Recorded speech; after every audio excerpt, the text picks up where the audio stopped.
Stand for the Pledge of Allegiance, please. I pledge allegiance to the flag of the United States of America and to the republic for which it stands, one nation, under God, indivisible, with liberty and justice for all. Welcome, everyone. This is Monday, June 21st. If you have any questions or business with this group here, come up to this microphone, give us your name and address, and tell us what's on your mind. Call the roll, please. Cedar? Here. Kinspatter? Here. Kleeman? Here. Peppa? Here. Laporte? Here. Hall? Here. Bolts? Here. All present, Your Honor. All right, thank you. Consent agenda number 4A, City Council minutes of June 7th, 2021, recommendation approved, and the Planning Commission minutes of May 12th, 2021, recommendation receive. Motion to approve A and B as presented, Your Honor. Support. All right, the motion made, support. Questions? All in favor, say aye. Aye. Opposed? Go to number 5. We have a public hearing tonight on the Drinking Water Revolving Fund. I'm going to open the public hearing at this point. Mr. Dorothy? Yes, Your Honor. Let's do a sound check real first. Carola, could you say something, please? Yep. Hi, can you hear me okay? Yes, we can. Thank you. So I'll get us started off. This evening is a public hearing on a Drinking Water State Revolving Fund project plan. This is kind of a follow-up to the presentation Council saw last February. We have representatives from Fishbeck today. They have prepared the project plan. And again, this was originally designed to do funding and be competitive in the 2021 EAGLE funding cycle. We know now our application is not going to make the cut this year. However, once approved and submitted to the state, the application and the plan is good for 5 years. So if we wanted to try for this program again next year as a financing source, as well as if there's any more stimulus money that comes our way that the state might distribute it to municipalities that already have, a plan and an application on file with the state versus those who do not. So that's kind of why we're here today. We have some members from Fishbeck. They'll introduce themselves, and without further ado, Carola, take it away. All right, sounds good. Bring up the presentation here. And you can see the full screen there, right? Yes. All right, great. Thanks, Warren. And thanks everyone for joining us this evening. My name is Carola Porch, and I'm an engineer at Fishbeck, and I worked as part of a team to complete the Drinking Water State Revolving Fund project plan for St. Clair. And I'm joined tonight by other team members from Fishbeck, Mark Parsley and Dave Barr, who are also available to help answer questions that you may have at the end of this presentation. So just to start off, kind of a background, holding a formal public hearing is a requirement of the EAGLE DWSRF process. So please note that this meeting is being recorded and it will be submitted to EAGLE to meet the public participation requirements. So let's start by reviewing the purpose of the meeting. Like I mentioned, tonight we'll be talking about the Drinking Water State Revolving Fund, also known as DWSRF. So we'll review what that program is. Next, we'll discuss the specific needs of the St. Clair water system. And then we'll look at alternatives that we've explored for addressing the needs of the system. We'll look at environmental and social impacts of the alternative that we've selected. We'll discuss the overall cost of the proposed project and the cost to users. And then finally, we'll have time for comments and questions at the end of the presentation. So what is the DWSRF? I'm not sure how familiar everyone is with it, so we'll just review it.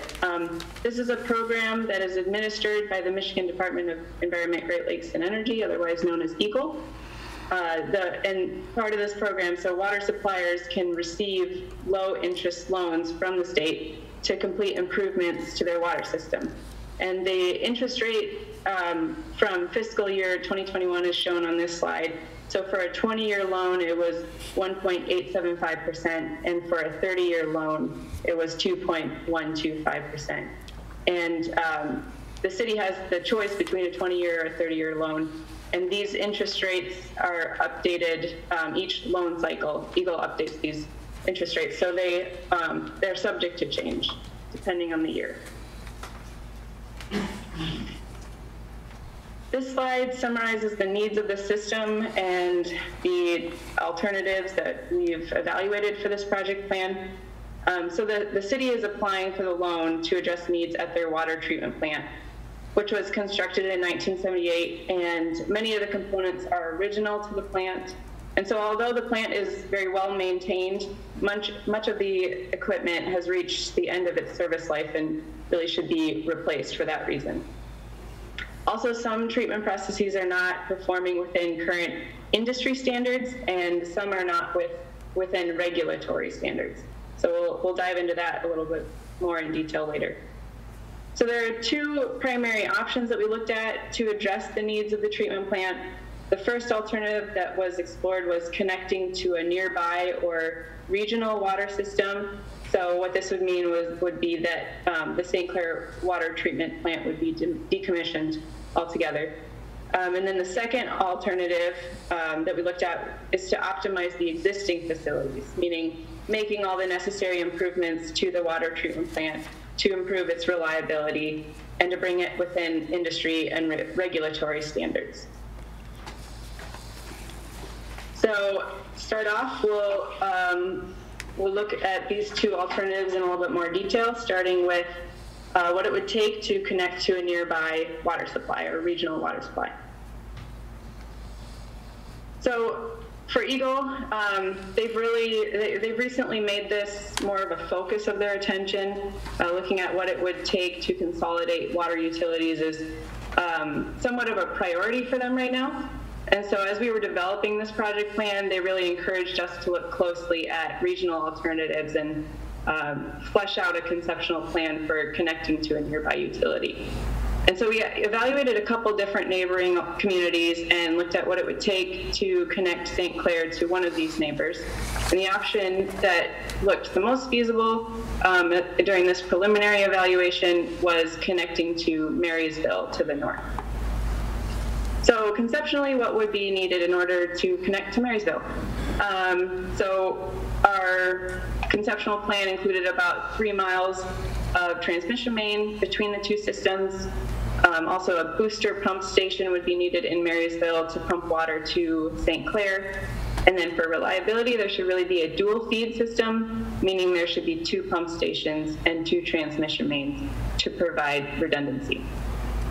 And then last item on that list is both cities would need some water main improvements to increase capacity and ensure that adequate pressure is maintained throughout both systems. So what are the implications of this? What would this mean for St. Clair? There would be some reduced reliability and redundancy with this alternative because a water-related emergency in Marysville would also impact St. Clair, which is not necessarily the case with the system separate. St. Clair would also no longer have control over its water supply, which could have implications for water quality and distribution, as well as the loss of revenue from producing its own water. So the estimated project cost for this alternative was about $26.8 million. And because of the implications and the overall project cost, this alternative was not selected for this project plan. So the other alternative, which was selected for the project plan, is to optimize the existing facility, meaning making all the improvements that would be needed at the existing water treatment plant. So we'll start by reviewing the general needs of the plant. Like I mentioned, it was built in 1978, and many of the components are original to the plant. And so much of the equipment is past its useful life and requiring frequent maintenance and repairs. And then the second category that we're looking at here is industry and regulatory standards. So some processes are not within industry standards and some are not within regulatory standards, and these standards have evolved over time. So with the age of the plant, some areas are not performing within current standards. The industry standards typically follow 10-state standards, which lays out how equipment should be designed, how it should perform, and the level of treatment that should be achieved. So it's a priority to bring the performance of the plant within 10 state standards. And then one process is not within regulatory standards, which are set by the state. There's a rule known as the 4-filter rule, which is stated here at the bottom of this slide. And essentially it says if a plant has less than 4 filters, and St. Clair has 3 filters, so this applies to them, then the rated capacity of the plant is only as much as the filters with 1 out of service. And the rule was established in 1978 and has not been applied retroactively to St. Clair. So it hasn't been enforced yet, but if the rule were applied, which it likely will soon, it would leave the plant at a 2 million gallons per day rated capacity, whereas currently the plant has a capacity of 3 million gallons per day. So there's a need to restore the plant's capacity because of this rule, which will eventually be applied to St. Clair.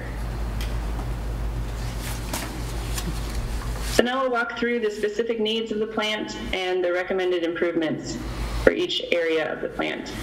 So this shows a schematic of the process flow through the treatment plant, just to start with, and we'll first be looking at needs at the shore well pump station. So this is the low lift station that pumps raw water from the St. Clair River to the water treatment plant, as you can see on this slide, coming from the river there.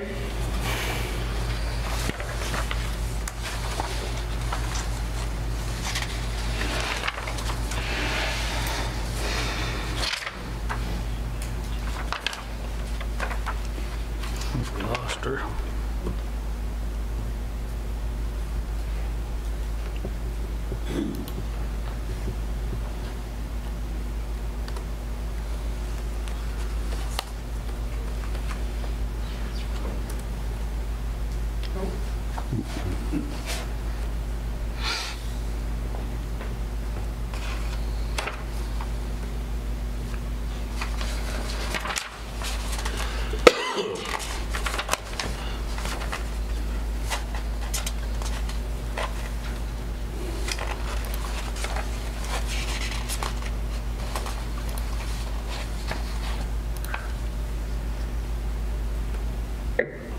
The upgrades will achieve the required treatment performance and will help meet current treatment standards, as well as provide more redundancy to maintain water quality.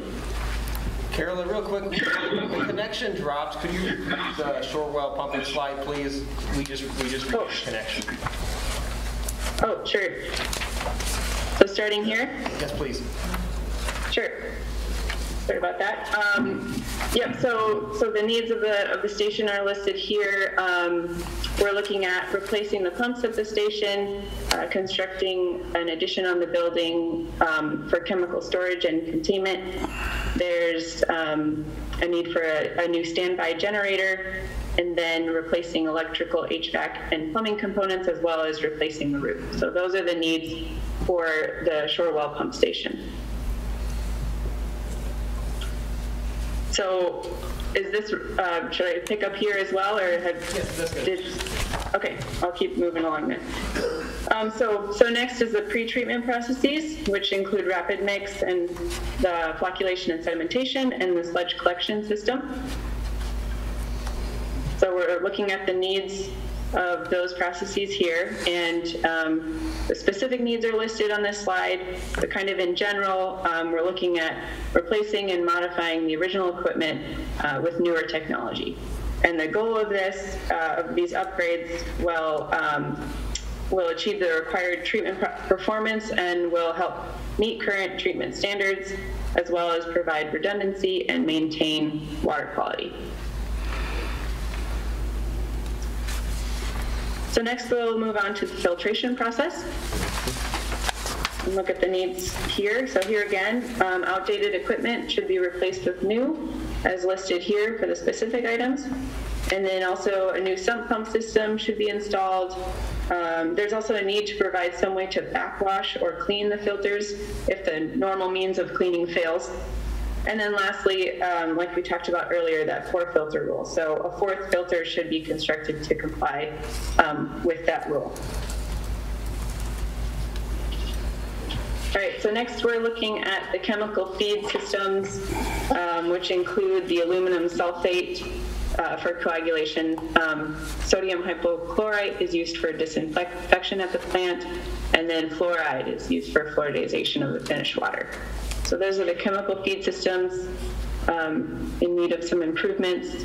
First item there is another disinfection feed point is needed as a backup feed point to ensure that water quality is maintained for the finished water. And then there's also some technology upgrades that are needed to improve automation, control, and monitoring of those 3 chemical feed systems. Other areas of improvement are the flow meters, the electrical and control systems, and building improvements. So these are sort of miscellaneous items. The first item there, magnetic flow meters are more accurate metering technology than the existing Venturi-style meters, so these should be replaced. And then for electrical upgrades, this includes upgrading the supervisory control and data acquisition system, which is known as SCADA, and that's the software that's used to automate, control, and monitor the plant. So that should be upgraded with more current technology. And then other electrical components should be replaced to meet current standards. And then finally, the high service pumps can be improved by adding variable frequency drives, or VFDs. Then lastly, the building improvements that are needed include replacing the HVAC and plumbing systems and replacing the roof.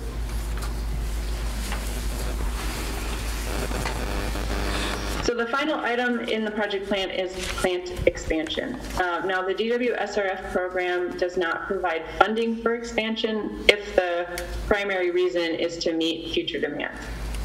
So currently the plant is a 3 MGD plant, 3 million gallons per day plant, but some of the improvements that we've discussed will bring certain processes to a capacity of at least 4 MGD, so it'll increase capacity for those processes.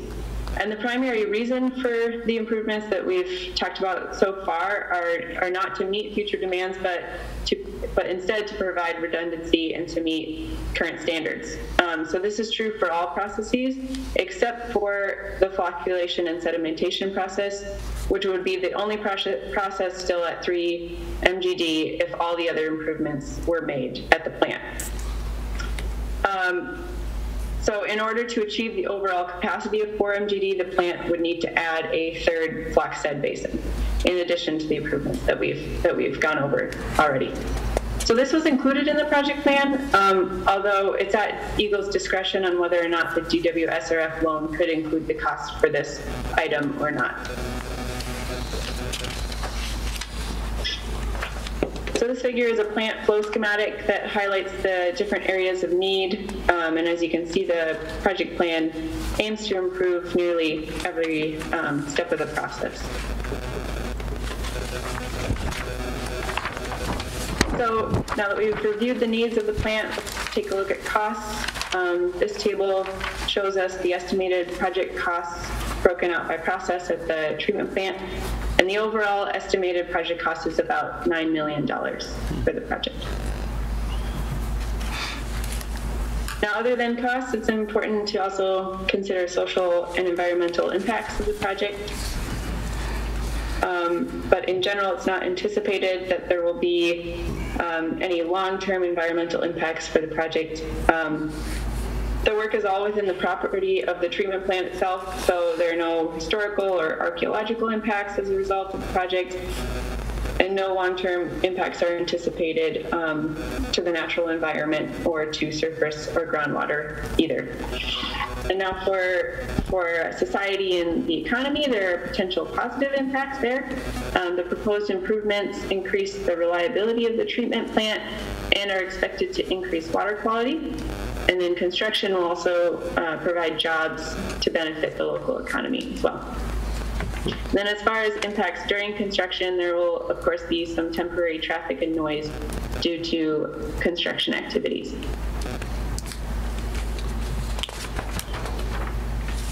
In order to minimize any adverse impacts, this slide lays out the mitigation measures proposed within the project plan.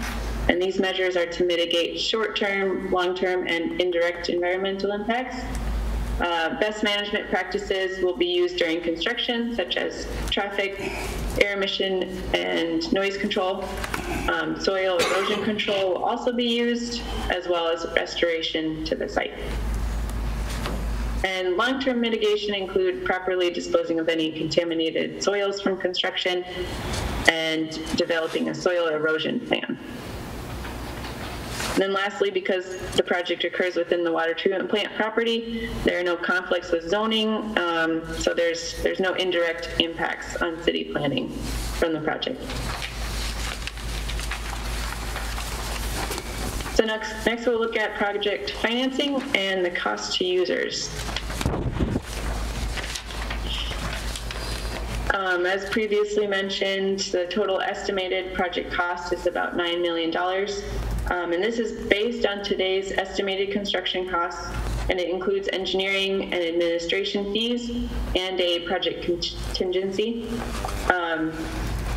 So each loan cycle, Eagle determines the interest rate for the loan, as I talked about earlier. Currently, a water utility that's applying for the DWSRF loan can choose between the 20 or 30-year loan, and each has a different interest rate. And so this slide shows the estimated increase in water rates based on water usage for the interest rates that were applied to fiscal year 2021. And just as a side note, Eagle has not yet published more recent interest rates. But if we use these interest rates, we can come up with an estimate for an increase in water rates. So the estimated increase for a 20-year loan is about $1.74 per 1,000 gallons used. And then if we were to use a 30-year loan, it would be an increase of $1.31 per 1,000 gallons used. And those numbers are for over the life of the loan. So these costs, of course, represent an estimate, and they're subject to change based on Eagle's interest rate for the loan in a given year, and then, of course, as well as costs associated with materials and construction at the time of bidding. But the costs will be allocated among residential, commercial, and industrial users, as the city currently does, and the city will ensure that the costs are allocated equitably.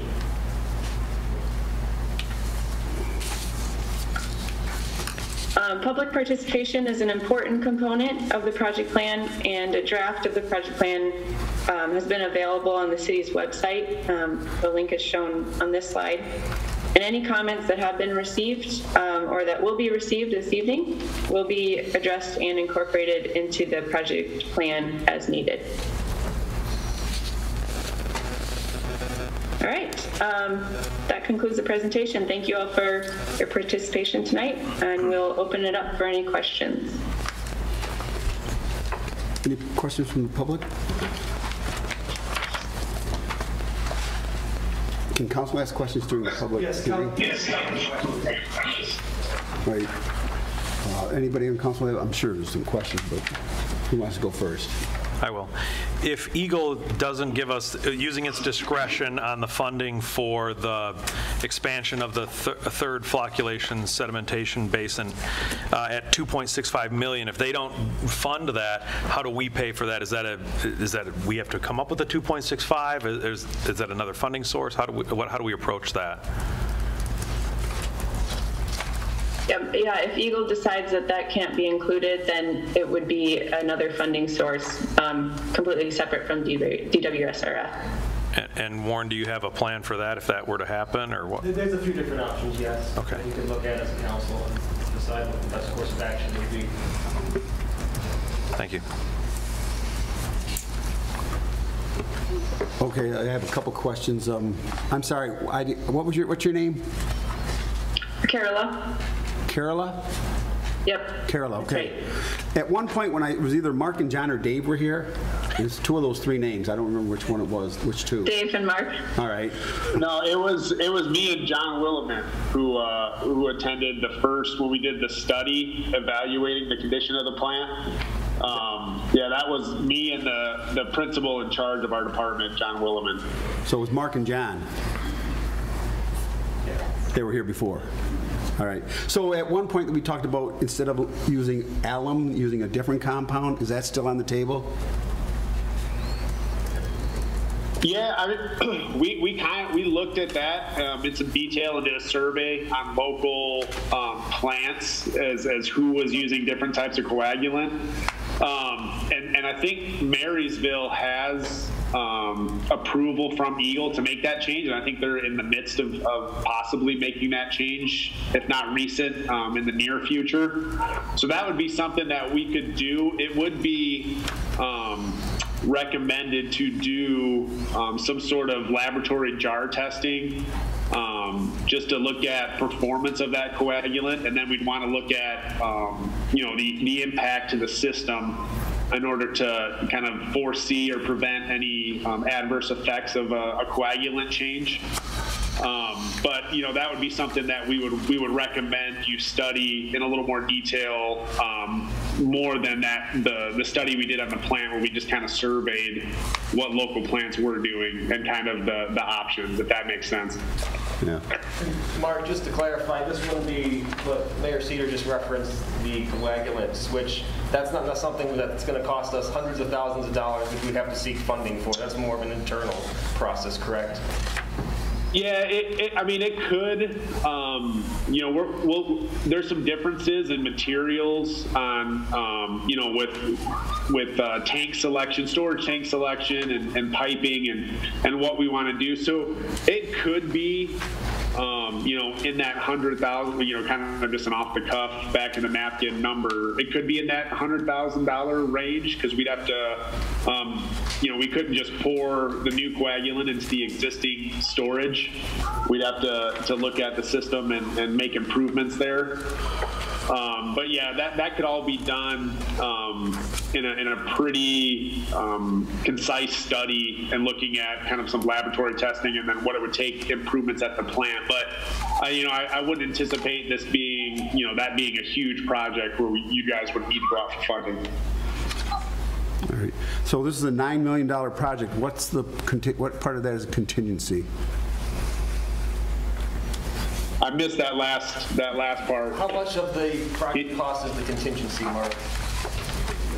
So we usually, and Carola, I think, didn't we have maybe 15% in there to account for construction contingency, and then also estimating contingency? Because I'm sure you guys are seeing it on the east side of the state like we are over here, with materials and labor prices just being kind of escalating at a rate that's not typical is what we've seen. So we kind of build that in there, because it's a lot easier to get more money than what you need than to ask for more later, if that makes sense. Mm-hmm. And what do you think length of construction? Did you say length of construction, we estimated about 2 years for the construction, because water plant construction is a little unique in that the summer period you can't really do anything. There are some things here that we could tackle during the peak demand months, but a lot of the work involves some tie-ins and short-term shutdowns of the plant that we would want to do in a time when the plant isn't producing a lot of water. So we were thinking from start to finish it would be about 2 years, with some downtime as we're waiting to get through the summers. All right. Who else has a question?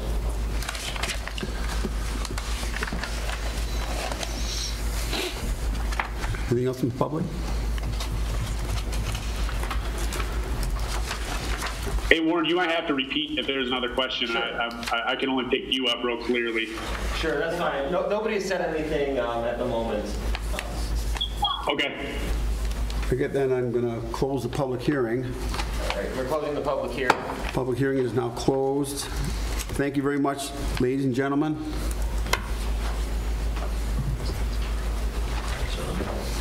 I'm going to have to take around until we go on the resolution. Sure.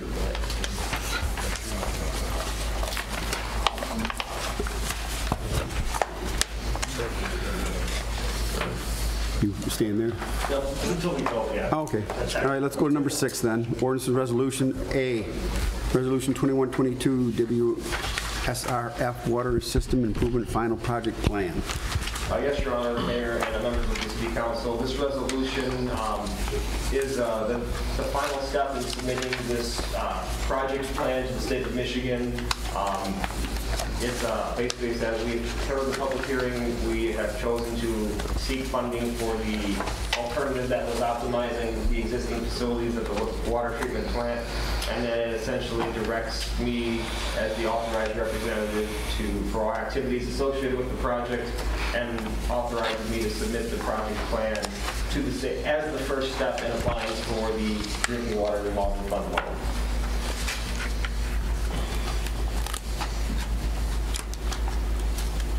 I'll make a motion to approve the resolution. Support. All right, the motion is made and supported. Questions? All right, call the roll, please. Paul? Support. Approve. Volz? Yes. Kinsfater? Yes. Kleeman? Yes. Peppa? Yes. Laporte? Yes. Cedar? Yes. Resolution adopted, Your Honor. All right, thank you. And thank you, everyone from Fishbeck. We did adopt the resolution. I'll be in touch tomorrow with some admin follow-up, and thank you for your time this evening. Thank you. Yeah, thanks, Warren. Thank you, Council. Yep. Thanks, guys. Thank you. Hey, take care, everyone. You too.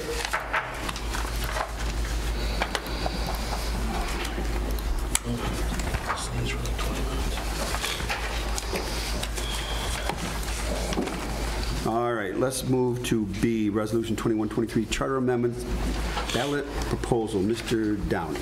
Your Honor, before Council this evening is a proposed resolution that proposes charter amendment language that's been discussed at Council in various stages. There are two different issues that implicate three questions on the proposed resolution. And the first issue is one with which I think the Council is very familiar. It actually began 3 years ago in the summer of 2018. It concerns the requirement of ward residency for members of City Council. And the language that is before you tonight is the language that was before Council back in 2018. Now, members of Council, I think will recall that on a resolution such as this, it requires 5 votes of the City Council to advance. And this resolution, in its original iteration in the summer of 18, received 4 votes, but failing to get the 5th vote, it did not pass. So it was brought back last winter for discussion, and now it's a part of this resolution tonight, again, to advance the question of whether or not council members should be residents of their ward. The other issue involves 2 questions, and that is on budget issues. Mr. Rothy has discussed this with council on several occasions, and it's Mr. Rothy's view that the current charter requirements on budget don't permit an appropriate length of time to inform some of the issues that I guess maybe the deadlines are too early in the fiscal year. So the proposed resolution would put forward 2 questions, both of which would have to be adopted because they are interlinked. Both questions would have to be adopted in order for the charter to change, and that would resolve that question. Again, I'll note that there's if this resolution were to be adopted tonight, it must be passed along to the Attorney General, State Attorney General's office for clearance and approval before it can be put on the November ballot. I have actually gotten pre-approval of the language of all 3 questions from the Attorney General, so I'd anticipate, if adopted, we would be able to get some confirmation from the Attorney General's office sooner than later and assure that the question's on the November ballot. And I'm happy to take any questions you have about the content of the resolution. I do have a single issue here. I don't like in the residency that we have to forfeit our seat if we move to a different ward. Is there, I mean... Can that be tweaked? What's that? Can we tweak that? I think anything you want. I mean, the exercise that we're conducting is to develop the language that we want the public to vote on. I would just indicate that with a tweak, we would have to engage the Attorney General's office again to ensure that they will approve the language if supported by 5 members of City Council. The language that is included in the proposed resolution before you tonight has achieved that pre-clearance from the Attorney General. So the question that we were asked before is if a person were to move from their ward they were elected with a certain time period that they would have to forfeit, or are they allowed to finish out their term? Correct. As it stands on the question that's being asked, as it's written, that would be a forfeiture of office. To leave your ward would result in a forfeiture of your office, just as though you left and moved to Milwaukee, Wisconsin. See, I understand if you want to run in the ward that you represent, or you have to run in the ward you live in, but I don't feel it's fair to council, I don't feel it's fair to the elected official or the people that elected him that he has to forfeit his seat if he chooses to move to a different ward. Now, in Councilmember McCartney's case, he moved to a different city, so obviously that I feel that was right cause for him to forfeit his seat. But if he were to move 2 streets over to another ward, I don't really think that's necessary for him to forfeit his seat. You know, we as council members don't do anything specific in our wards. I feel that we don't do in any other wards. I feel we represent a city as a whole. So for us to forfeit our seat for moving 2 blocks over into a different ward, I don't think it's necessary. I think I agree with Member Kufa. Would they be allowed to finish out their term, no matter? The way it's written now, no. But I feel that they should be allowed to finish out their term, and then come next election, they have to run in the ward that they live in. So if I move from Ward 1 to Ward 2, I represent Ward 1, I would then have to run in Ward 2 in the next election. So if we do entertain that, we have to start all over again? Yes. Which I don't feel is necessary for it to be on the November ballot anyways. It could be on the upcoming presidential ballot. So I don't think it's really necessary something that has to be taken care of ASAP. So timing isn't an issue?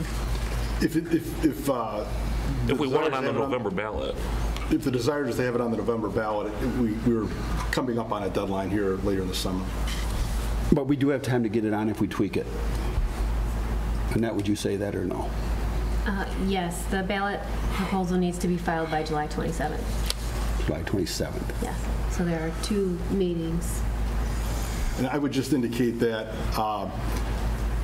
in order to have this scrubbed and reviewed by the Attorney General's office, that piece of it's out of our hands. In other words, the 2 questions that that concern the budget, Mr. Rothy might be able to help me out on this, but I think that was probably the better part of 3 months for them to hone in on the language and give us the approval. Part of it was that my original source at the Attorney General's office is stepping back, and he had delegated it to another person. But we, in some ways, are at the will of the Attorney General in terms of getting the feedback we would need to bring it back to council for a vote.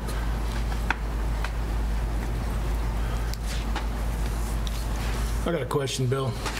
Jim, what's the difference between this and the one resolution and the one that was passed by council back in December stating the same thing, to put it on the ballot? Resolution 2024 states everything that this one does to the T, and this one in December has already been adopted by the council. I'd have to check that, Mr. Kleeman. I guess I'm not aware of that fact. I guess the reason it's packaged with these other questions is that my understanding is that the administration wants to have 3 questions put on the ballot. But my question is, wouldn't the one that was already adopted? That was adopted based on the presence or the pretense that we would be able to tweak the language if we wanted to. I read it, Mitch, and it didn't say anything in here about. I remember Put it on the ballot. What was that, And Mr. it's Gonzalez? word to word, I said I identical remember word to it, word, too. the one that you want us to approve tonight. And my question is, what's wrong with this one? That's already been adopted by council. Well, I think if it's been adopted by council, then it can move forward to the Attorney General for review. So if this one gets rejected, do we fall back to this one? They say this one's already been adopted by council. I'd have to review that. I guess I'm not familiar with, I'd have to go back and look at the tape of the December meeting. Then I'd like to put this on the table till we get he tells us what this one reads. I'd like to know what this resolution that's already been passed and the one that he wants us to pass, how are they different? Because I can't find no difference in them when I read them. And my question to Warren was, why are we doing it when the resolution was already passed? Why is it back in front of council, the same resolution?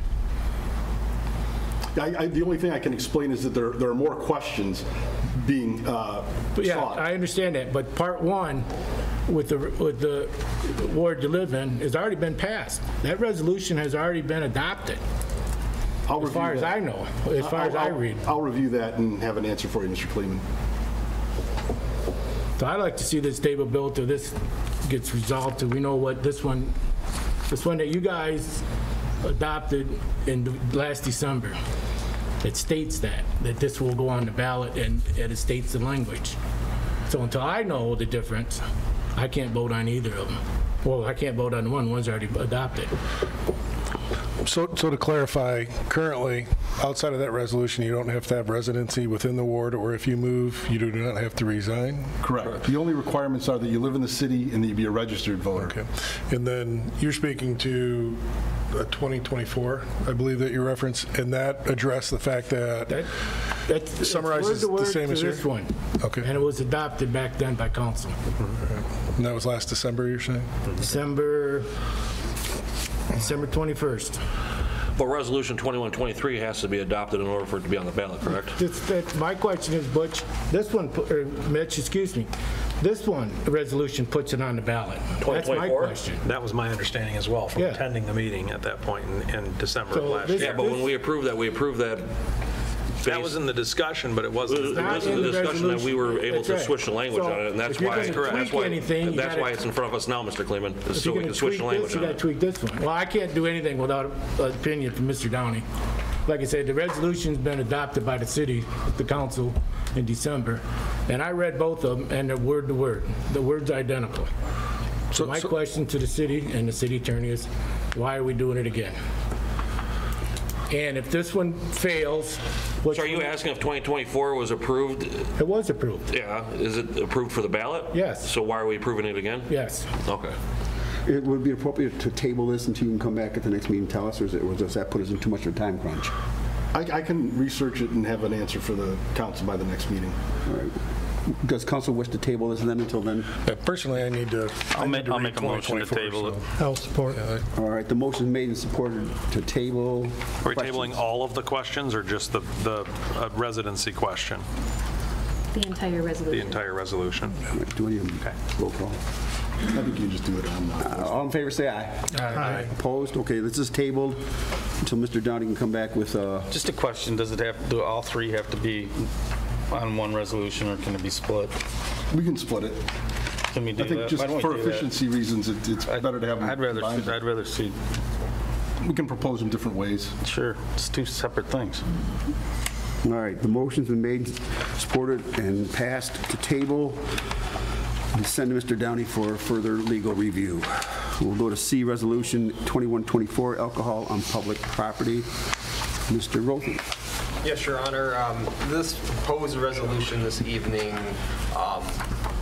is essentially the sequel to what the city of St. Clair did last year, although modified in some ways, where the city essentially allowed the consumption of alcohol in Palmer and Rotary Park for certain hours of the day on certain days of the week. One thing to point out is that last year the state had just come out with a new kind of way to purchase alcohol, which was, essentially alcohol to go, cocktails to go. And so at that time, the city decided that, we would allow beverages that had been purchased, under that, program alcohol to go, whether they come from St. Clair or elsewhere, they would be allowed to be consumed in those public places, Palmer and Rotary Park. Didn't really have any complaints. It was well received, I believe, by the community, by the council. What we thought this year, what we would do is we would, to simplify the explanation to both the police department and everybody else in town, instead of limiting it to alcohol that is essentially, sold to go, it would be, alcohol regardless of where the person acquired it. And the places were expanded to include, in addition to Palmer and Rotary Park, the public rights of way, more specifically 3rd Street between Clinton and Vine, Clinton Avenue between 6th Street and M29, as well as M29 between Clinton and Vine. So this resolution would allow for alcohol to be possessed and consumed by people of legal age between 3 and 10 p.m. Wednesday through Saturday and 12 to 6 p.m. on Sundays, effective immediately through September 30th, 2021. Can this be tweaked? I'd like to see the Wednesday through Saturday extended to 11 instead of 10. I agree. The hours that are in here were what was in the last year's resolution, so council certainly could, choose to amend the resolution. I believe they did that last year. They amended what was before at that meeting, so certainly think that is a... So, but you said 3 to 11, Wednesday through Saturday? That's what I would like to see, yeah. Okay, and Sunday stays the same, 12 to 6? Yeah. So the question that I would have is becoming more of a resort area for tourists to come and visit holidays. A lot of holidays are Mondays. This doesn't address that. Being an operator of a business in town, simplicity, education of the public, and being able to communicate that is always key. Some of the changes in the last year have been very complicated to communicate to the public on what you can and cannot do in their understanding. I'd be more of a supporter of 7 days a week, 11 to 11. It just simplifies when you can and when you can't. It's instead of you can and not, like especially when you bring in holidays, Labor Day, Memorial Day, 4th of July is on a Monday. Are we going to keep reconvening, based on we got to make the exception for this day or that day? If this is going to be more of a pilot like we did last time, we can make a motion or a resolution that simple is always better from my experience and what we've worked through and what we've seen in the last year. I agree with you about the simplicity. I have no problem with Monday through Saturday and Sunday. I don't know about 11 to 11 personally, but I'm amenable to it. Why is there the sunset of September 30 on the resolution? Is that just standard operating procedure, just so I know? Last year's went through Halloween, which at the time there was another state liquor license thing that was expiring that same day. So this time, again, just to create discussion, we chose September 30th. That's right around the last day of the concerts in the park, so that's kind of why I chose that day. But again, that is completely up to council as well. Again, last year was a pilot program. This year, administration kind of took it as a pilot program. Again, it's before you tonight, so that we can talk about it and decide, what modifications would like to be, seen.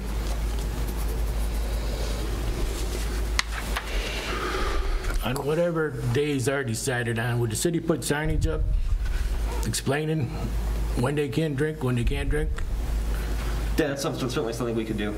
The sign that says no alcohol in the parks right now. Yeah, according by ordinance, but they want to change ordinance. But I mean, if you don't publicize when you can, you can't. And it's going to turn into all the time. Well, it'd be hard to enforce without it, too. Well, that'd be up to the chief, I guess. Chief, how would you enforce it? Flip a coin. And what's your take on it?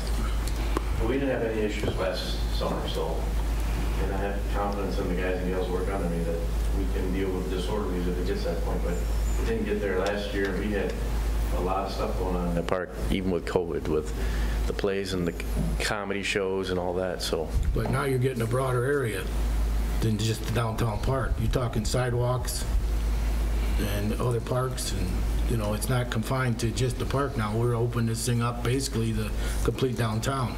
Yeah, I don't see it being a problem. If it is a problem, I'll be back here and we'll end it sooner. But right now we can go to September or Halloween, but it'd be just a simple resolution to stop it if it gets out of hand. Right. I mean, that's, you're not making an ordinance, we're just going to make a resolution, and if it doesn't work, we pull the plug. Question for Mr. Downey. There are two of us that have businesses in there. We have to abstain? No, there's no direct financial gain that would require that. I have a question for the attorney. So if the chief does have to pull the plug, that has to come back to us? Yes. He just can't pull the plug? No. Okay.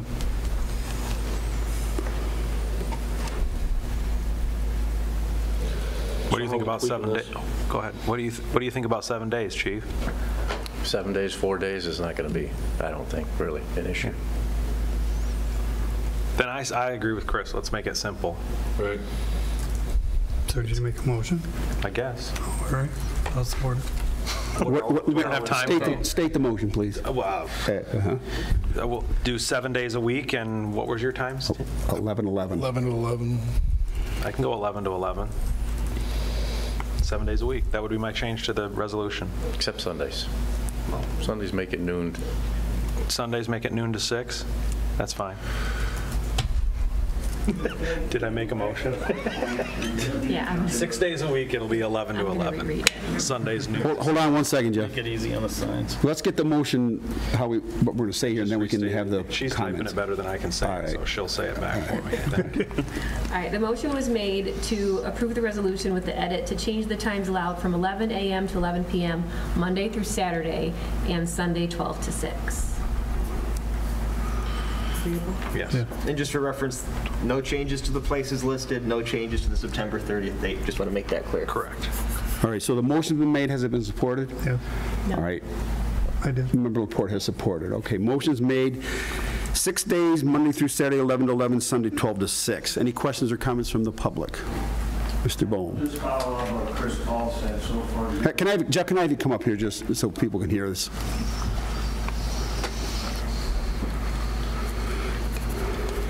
Just to kind of follow up what Chris said with some of the special days, your Labor Days, your Memorial Days, some of those. 4th of July is a great example. 4th of July is on a Sunday this year.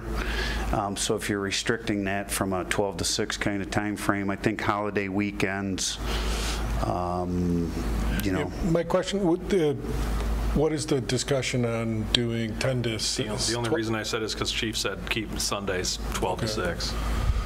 Does maybe a special provision for holiday weekends in there, you know, normal time on Sundays, but if it's if it falls on a holiday, I don't try to mean to muddy the waters here, but I'm just looking at some of the different, you know, some of the different events. Labor Day, we're talking about doing a big music festival the weekend. You know, with all the summer concert series that we are doing, the more money that ultimately comes in the door, we're going to, you know, enhance some of those opportunities. So I don't want to restrict, you know, some of those opportunities, I guess. Chief, is it the front end or back end on Sundays? That's noon. That keeps you within the liquor control sales time and everything for Sundays. Just go across the board, 12 to 11, 7 days. Yeah, I mean, 12 o'clock's fine. There is early Sunday sales. Is there? Yeah, it's like $100, and you can sell liquor Sunday mornings. So it is a legal process now. But I have no issue with going from noon. All the churchgoers get home before we start. So if it's to keep it... Well, they're having communion there anyway. Yeah. So if it makes sense to go noon through, I don't have any objection to that. So do you want me to rescind the motion and restate it? Please. Can you do that? So we'll do... Just amend it, yeah. Amend it? Okay, amend it to noon to 11, 7 days a week. Is that what we... Got support on that? Support. All right, the motion is made at noon to 11, 7 days a week. Any questions? Call the roll, please. Ken Spatter? Yes. Kleeman? No. Koopa? Yes. Laporte? Yes. Paul? Yes. Bolt? Yes. Cedar? Yes. Carried, Your Honor.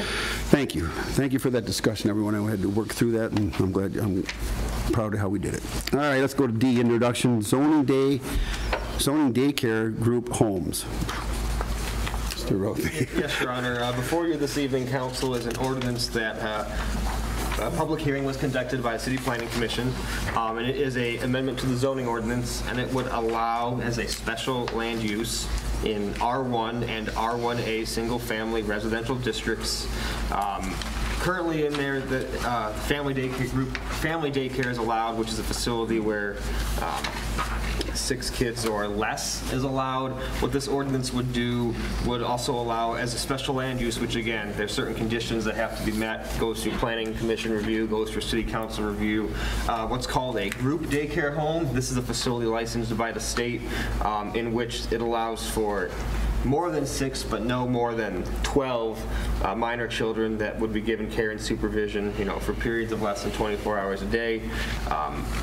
Interestingly enough, most of town, these group daycare homes was allowed prior to 2014 under the R2 zoning district. However, in 2014, the city rezoned several hundred parcels from R2 to R1A, and this is one of the things that didn't carry over was the ability to use the properties in this way that was previously allowed. So with the shortage of daycare countywide, the Planning Commission thought it was a good issue to take up on its merits. They instructed city staff to draft this ordinance. It's been, again, unanimously adopted by the Planning Commission for your approval. Vote tonight merely introduces the ordinance. It will be back at the next council meeting if introduced for final adoption. I'll make a motion to introduce the resolution, but I have a question if it gets supported. It's supported. All right, more made support questions. Yes. Why is it that we can get the roll call of the vote, but we can't get the minutes for that meeting so that we can see what the discussion was? I think we did. From the Planning Commission? Yes. I have them. Why is that not? I mean, we got the minutes from The other ones. From the June 9th meeting? Yeah, we got the minutes from the meeting before that, but I mean, if we're going to be voting on this stuff and introducing it, it'd be nice to see what the discussion was at these meetings. There was no reason you didn't get it, just that what was included in your packet was the motion and... I got the May 12th minutes. Right, we got the May 12th, but I'm just saying, we got the vote from what happened on the 9th, but no minutes. So that'll show up before we vote on this, but I think it'd be nice before, well, I don't have to look at it now. Well, why don't you just keep them? Yeah. Okay.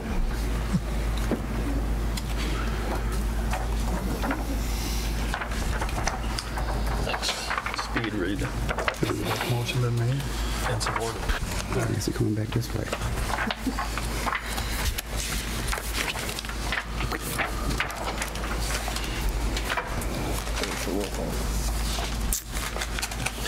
All right, the motion made and supported? All right, call the roll, please. Seaman? Yes. Koopa? Yes. Laporte? Yes. Hall? Yes. Vogt? Yes. Kinswatter? Yes. Cedar? Yes. Ordinance introduced, Your Honor. All right, thank you. Courts Administration, Mr. Rothy. Nothing this evening, Your Honor. Any questions for Mr. Rothy? All right, City Attorney, Mr. Downey, have anything? I have nothing this evening, Your Honor. Any questions for Mr. Downey? Any city departments tonight? Any authorities, boards, commissions, committee chairs, council reps? Yes, Your Honor. I received an email today from the St. Clair Housing Commission that one of the members submitted their resignation. So I just have the email of that, so council can accept with regrets the resignation of Rick Schweihofer, and then publicly notice there is a vacancy. So if anyone is interested to submit an application. Thank you. Number 8, we have no unfinished business. Let's go to new business number 9. A, St. Clair Parks and Recreation Commission 2020 local millage distribution of funds. Yes, Your Honor. Every year we get millage money from the county recreation millage collections. As part of the application, the council minutes have to be provided showing a vote that, yes, we'll take the money, is essentially what the vote is. So I'm seeking a motion to approve the County Parks and Recreation millage distribution. The amount this year is $26,737. I'll make that motion. Support. Any questions? All in favor, say aye. Aye. Opposed? B, approve special land use micro storage. you. Yeah, I can take that one. The Planning Commission at their last meeting voted to grant special land use approval to 1204 South Riverside Avenue for a mixed-use development, including a micro-storage component. It was a unanimous vote of the Planning Commission. Per zoning ordinance, a final approval for the special land use is vested with the City Council.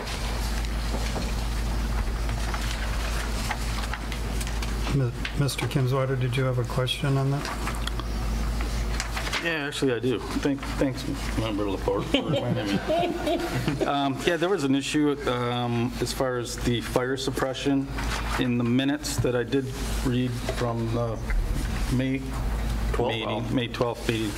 It was stated that the building had to be less than 12,000 feet.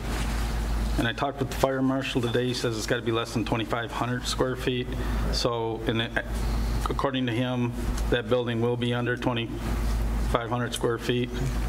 So they're going to get around this. This is Dee Boyer from our building department. Yeah, it's a S2 low hazard storage. Yeah, S1 fire area not to exceed more than 12,000 square feet. But then when it's got to hit all five different things, and on number 5, it says group S1 occupancy used for storage of upholstered furniture or mattresses exceeds 2,500 square feet would need fire suppression. Okay, not knowing what people are going to store, you got to assume probably something would be in there. But this facility would be, it's actually 14 units that are going to be there, and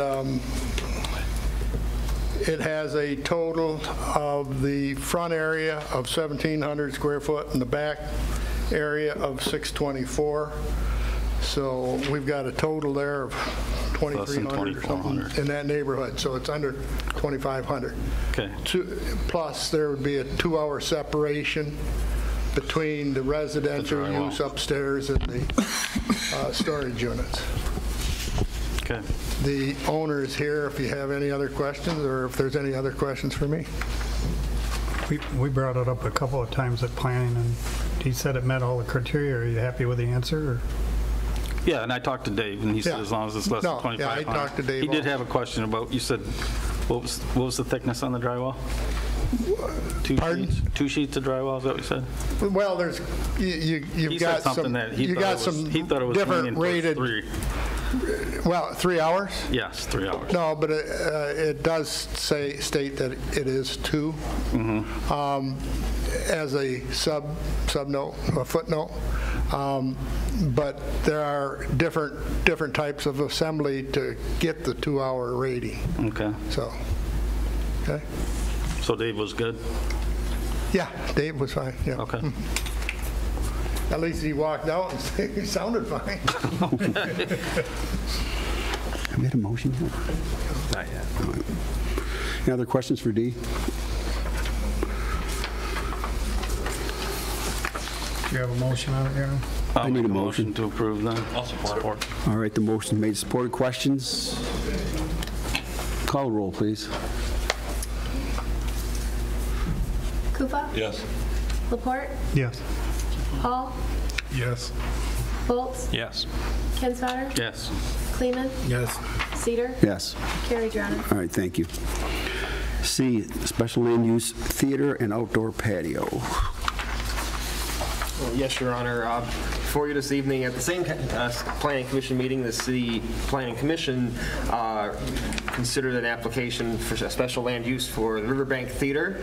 Their motion was to approve. It was unanimous. There are several conditions related to capacity, hours of operation, and before you this evening, it is here for your approval. I understand that they still have to go through site plan review, so that'll be something that Planning Commission will still take further action on.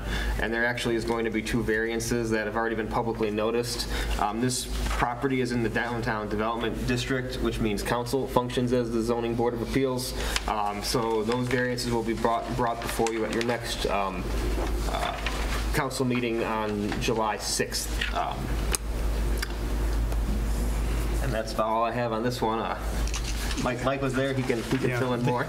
Well, they did do a presentation that was very good, and the building looked nice, and I didn't realize until tonight that some of the other council people have said we haven't seen it yet.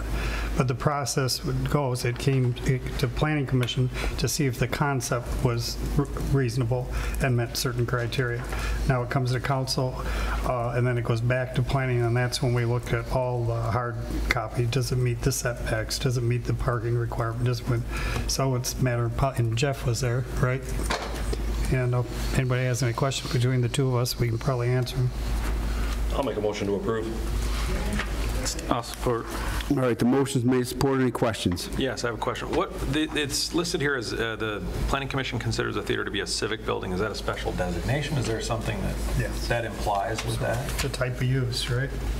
Purely with the use? Yep. Okay. Any other questions? Call the roll, please. Laporte? Yes. Paul? Yes. Bolt? Yes. Kinsfater? Yes. Kleeman? Yes. Koopa? Yes.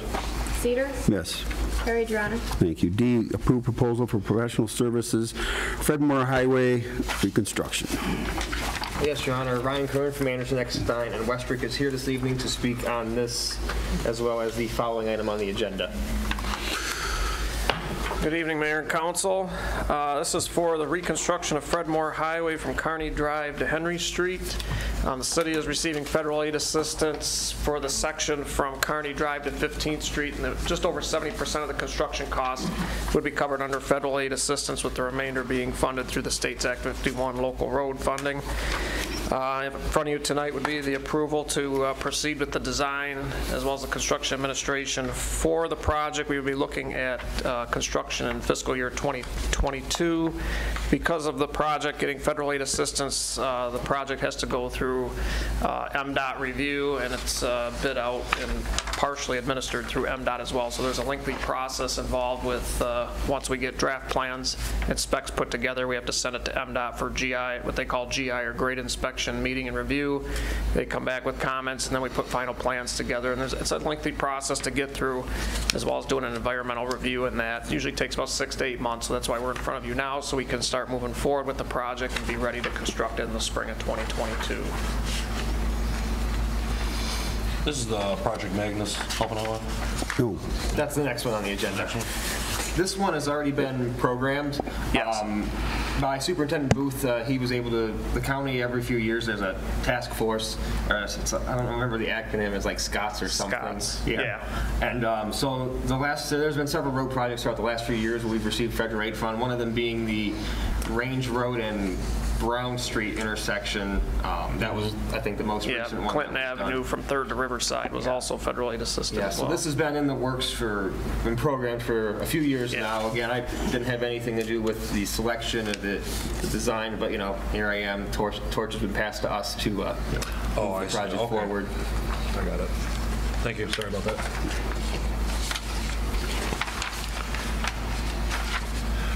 Is there any diagrams or anything?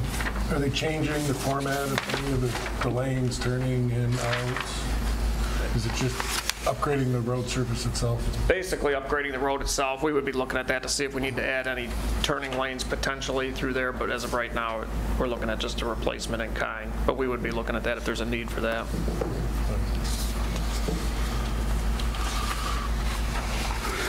So originally this was going to be Kearney Drive to 15th, but now we want to add Kearney Drive up to Henry?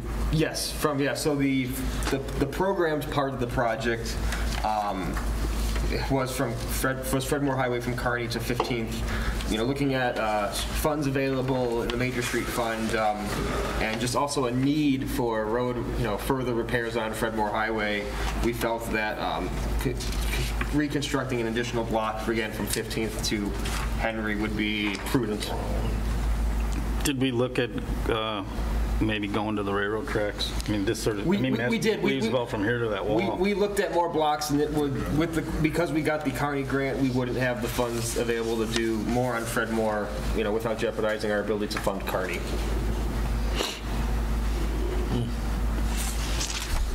You can always spend some of the general fund balance, but I don't think you want to do that. Do we have a price of what it would cost? It'd be nice to know that before we... We did put an estimate together to take it to the railroad tracks. I want to say it was another $200,000 to do Henry Street to the railroad tracks, but we did put an estimate together for that, and I can provide that if needed. I mean, wouldn't it, I don't know, to me, it seems like it makes sense to do that, maybe just scale back next year a little bit. I agree with Butch. Why stop a block when the railroad? I mean, you got everything right there, you're sitting there working on the road, doesn't that make sense? Yeah. To me, it just seems like a perfect spot to end it. I agree. Yeah. Right. Yeah, we presented it to the city 3 ways, basically, just to do the federal aid portion, go to Henry Street, or go to the railroad tracks, and it was dependent upon the funding available. That's just my thoughts. So there's no motion, or you know? Do you want to see the version with it going to the railroad? Well, I don't think I can make a motion on a roundabout figure of 200,000. I mean, I would have to... This doesn't have to be approved today, does it? Not necessarily, no. Sure. I would recommend approving the current contract, and then we can come back next meeting and say, here's our cost estimate.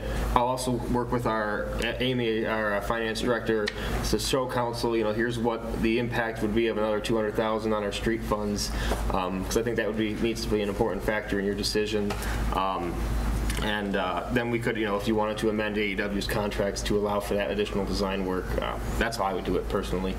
And my question is why? Why do you want this today?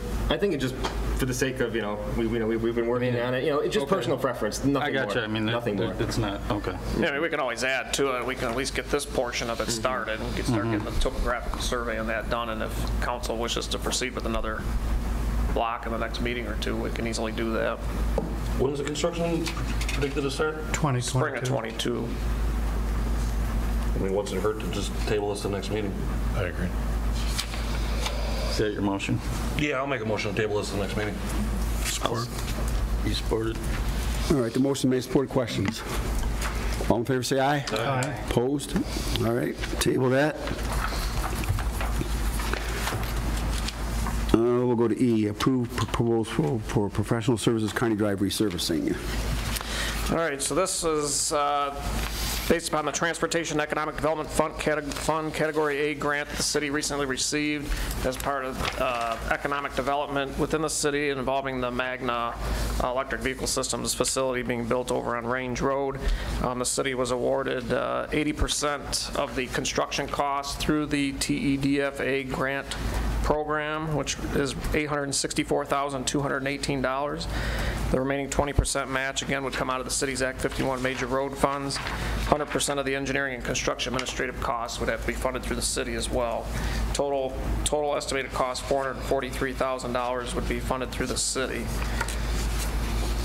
This, again, would be a 2022 construction project as well. I'll make a motion to approve. Support. Motion made. Support. Questions? All in favor, say aye. Aye. Opposed? All right, thank you, Ryan. Thank you. F, temporary sign permit.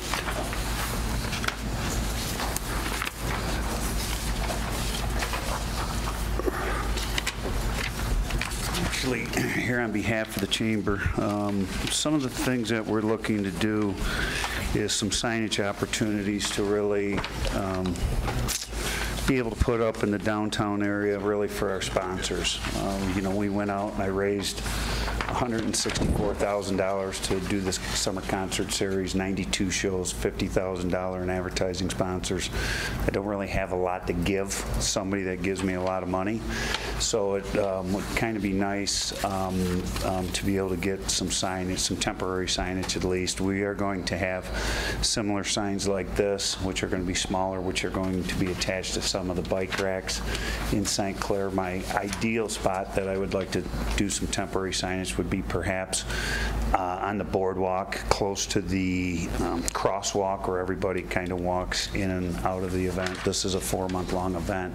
I'm not really looking to put the sign up for 4 months, but I'm looking for a little bit of leeway to be able to just somehow acknowledge my sponsors for the event. If we want to continue to do this and continue to go out and raise additional funds, it's important that we were able to get their names out there. So I know it's not a city event, but obviously we work very closely with the city on these types of things. So like I said, a perfect world location would be across from the plaza on the boardwalk. There's like a yellow crosswalk sign there. Jeff, are you thinking having that sign up 7 days or just Wednesday through Sunday when you have your events? No, 7 days, but for a couple weeks, and I probably would come back and want to jump it around a little bit. I need to figure out a consistent solution to be able to have some signage for sponsors. Where these events don't come cheap, and if you can't get that acknowledgement out there, it's not that easy when you're going out pounding the pavement trying to raise that kind of cash. So if you hate it, you tell me to take it down, so be it. I'd like to get it up, temporarily. Is it just a single sign, Jeff? Single sign, double-sided. Yeah. Correct. I will have some other smaller signs that will be in the event that will be on, like I said, some of the bike racks. We do have a couple VIP sections down there, but those are there again things that I can give my sponsors opportunity. So we'll have some signage there and then a couple other places down there. Like I said, if it doesn't work, hey, take them down, so be it. But I'm just, trying to get some. It'd be great if you had a way to put it near the band when they're playing, so everybody that's watching the band can look at that sign the whole time. Yeah. I mean, I'm not opposed to this. Yeah, no, I probably will jump them around a little bit. It sometimes, it gets to be a little pain in the butt when you're jumping that stuff around. 92 shows isn't easy. Take it up, tear it down, kind of thing. So. I'll make a motion to approve. Support. All right, motion made, supported. Any questions? Your Honor, I would just indicate to the extent that any council members might be promoted on the sign, that would be a conflict that would require their recusal from consideration of the motion.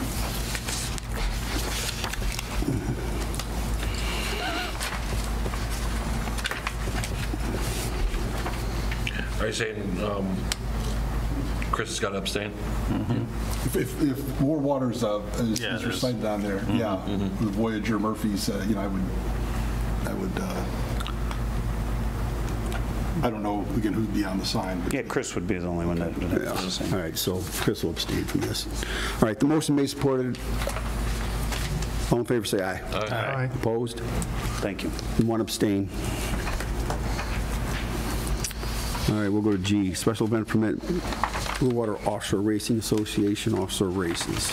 Chief? Council, I received all the paperwork from Blue Water Offshore for their races on Thursday the 29th through August 1st. I'll make a motion to approve. Support.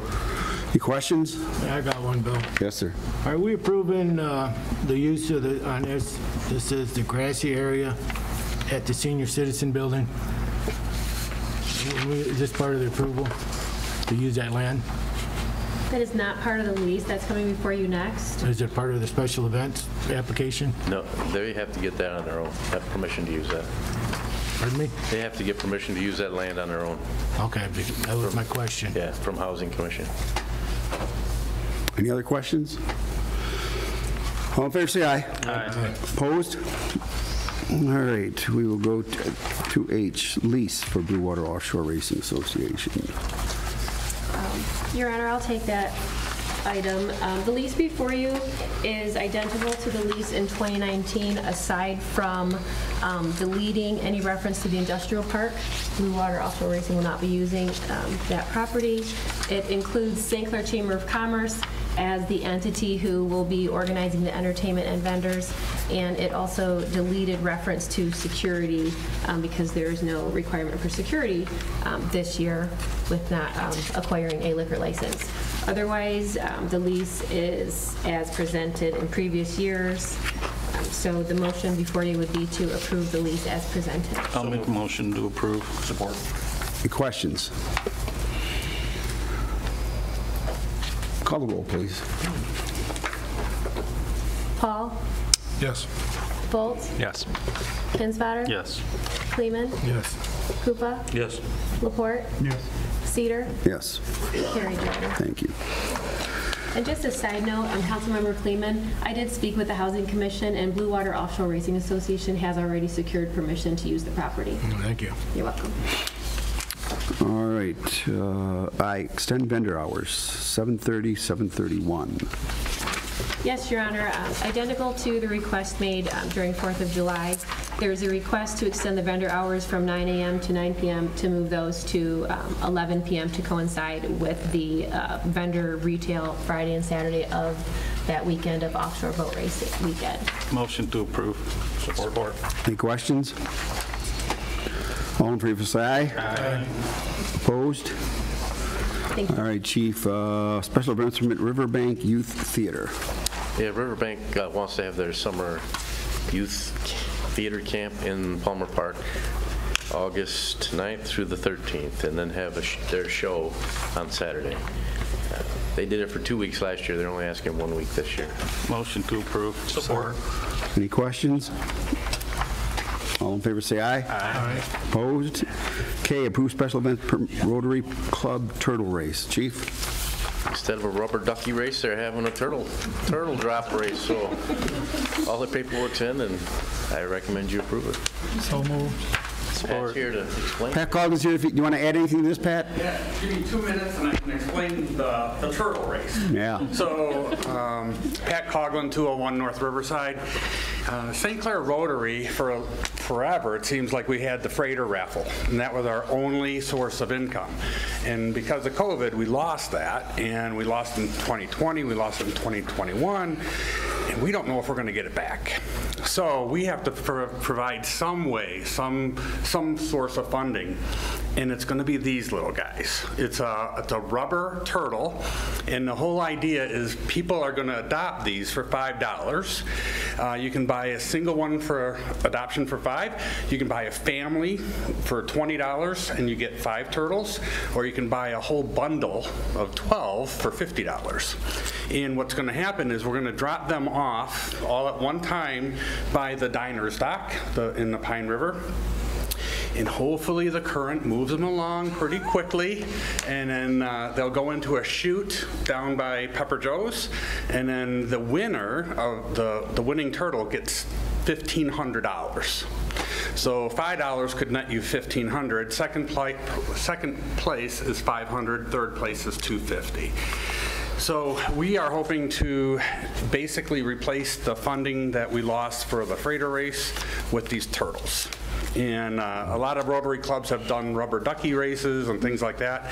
The reason why we chose turtles rather than ducks is because there's a lot of turtles in the Pine River. Also, we're going to put a lot of our funding towards the wildlife landing, which is just would be north of the diner's dock. And I think, Diana, I think it's $20,000 is what we earmarked. $21,000 for that. So we're going to tie in our race with that, and then of course we do other funding. We handle the vaccination clinics, we handle the litter-free projects, we help Timmy Lolito. We do a lot of different things for Rotary Club, scholarships. So we're really planning or banking on these little guys to help us in 2021 and then beyond. I think it's a great idea. Do they actually float? They do float, yeah. And actually, I got to throw a bunch of, they gave me 50 of them to throw in the river to try to see how long the race is, because the idea is you really want your race to be 10 to 20 minutes long, but if the wind is bad or the current or a storm, they could go the other way, right? Yeah. So we're going to have turtle people in the water in kayaks to move the turtles along if Mother Nature isn't helping us. So I'm assuming you've done some communication with Dave Shorkey, maybe with the harbor, with shipping, with the bridge opening and closing and all that. We are. So timing is critical on this particular thing. Also worked with the Sheriff Department Marine Division. So we're going to do this on Sunday, August 29th. It's the weekend of the art fair, but it's at 4 o'clock. So most of the boats will be out of the harbor, heading home. Hopefully the whole dock area at that point will be pretty empty. So it's a great time frame that we're not competing with the harbor and we're not competing with the Art Association, and we can have some fun doing it.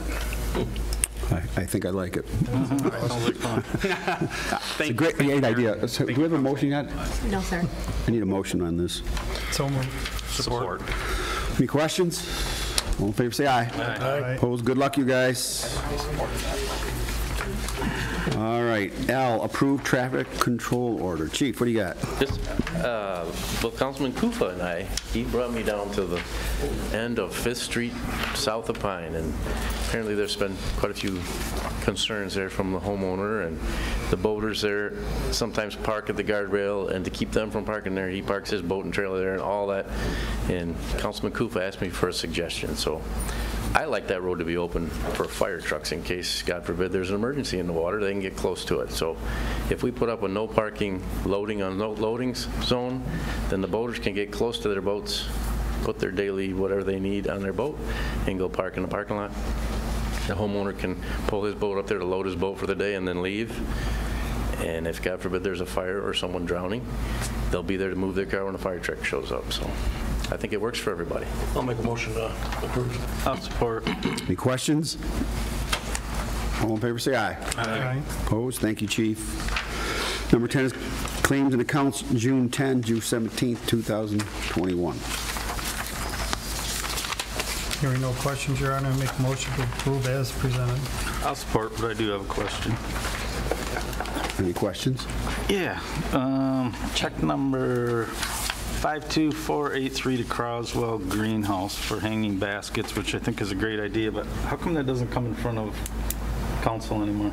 I mean, it is there, but normally before the bid and everything. I remember some heated messes with that, but just a question. Why don't we deal with that anymore? I'm sort of glad we don't, but I'm just asking why. This is the very first time this has been brought to my attention. Okay. I will say that this is one of those, this is the program that we do receive a grant for, which covers the entire cost. Just so. But the bidding process always came in front of council, and like I said, there was some interesting meetings over the hanging baskets. That was a while ago. Yes. I remember it too. I can start it back up, I guess. So we will You want to do some investigating? Yeah, I'd be happy to talk more. Be curious. Anything else? All in favor, say aye. Aye. Opposed? Number 11 is public comments, public questions. Anybody have any non-agenda items to talk about tonight? Go to number 12, Mayor and Council comments. I have just a couple quick things. 4th of July, 2 weeks from yesterday. Wow. Fireworks go off at dusk. Please be careful, be safe out there. Mr. Laporte and the fireworks committee have confirmed and promised me this show is going to just blow you away. Sure. Okay, thanks, Mike. Also, Rockin' the Plaza, as Jeff Bohm alluded to, He left us. every Thursday, Friday, Saturday, Sunday. Currently every Friday, Saturday, and Sunday. Once we get into July, it's going to back up into Thursdays and then Wednesdays. Does anybody else have anything? All right, we'll go to number 13 then, closed session. We're going to ask for a motion to discuss strategy connected with the negotiation of a collective bargaining agreement with employees represented by the Police Officers Labor Council, POLC, and to confer with legal counsel for the purpose of discussing pending litigation. And we're going to hold that closed session in this room here. So I'm going to ask you, if you want to stick around, go up to the lobby. We'll come up and see if he's up there, just because that room there is so small. Support. Taking action, too. And we will be taking action, so you'll be more than welcome to come back and hear what we do. The motion made, supported. All in favor, say aye. Aye. Opposed? Thank you. Can we recess 5 minutes so I can keep... We're going to take a 5-minute recess for council's consideration. Thank you, everyone, for your patience and kindness. Be safe. Okay, go ahead, Mitch. I'll make a motion to resume regular session. Support. All in favor, say aye. Aye. Opposed? We need a motion to Direct the attorney. The city superintendent. I think Annette said it best. Yeah. I think she did, too. Motion to grant authority to the superintendent to sign the consent agreement on the Magnus petition. So Make that motion. Confederates made the motion, it's supported by Kufa. All in favor, say aye. Aye. Opposed? I'll make a motion to adjourn. Support. All in favor, say aye. Aye. Opposed? Good job, everybody.